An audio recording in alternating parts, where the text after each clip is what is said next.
Pila ka road safety advocate nagakabalaka sa seguridad sa Ungka flyover bangod sang ginbutang nga steel pipe railings matapos nga ginpabakbak ang barriers. DPWH6 napahayag nga temporaryo lang ang roadside barriers. Si Zen Kilantang Sasa nakatuto. Matapos nga ginbuksan sa full capacity ang Ungka flyover sa December 23, 2024, pila ka mga motorista ang nagakahangawa sa paglabay sa ibabaw sang flyover. Bangod nga ginisnan ang sementado nga roadside barriers sang steel pipe.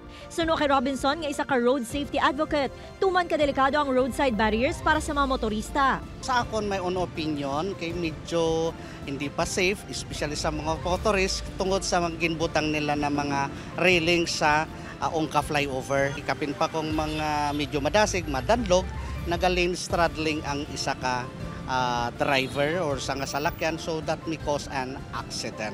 Apisar nga wala pa matapos, ginpaagyan sa gihapon sang DPWH6 ang Ungka flyover. Suna sa Department of Public Works and Highways Region 6, temporaryo lang ang roadside barriers samtang wala pa makaabot ang materyales nga gamiton para sa permanent railing sa flyover. Ginpahayag ni Engineer Sunny Boy Oropel nga ginbuhinan ang parapet ukon safety barriers bangod islan man ini sang steel railings nga galvanized iron pipe bangod ini ang standard design sa mga taytay. Hindi na siya delikado in the sense kay although ginkata ang parapet pero we also deployed some concrete barriers at every 6 meters and kag may mga bollards tang naging butang nga ma-define ang edge sa aton nga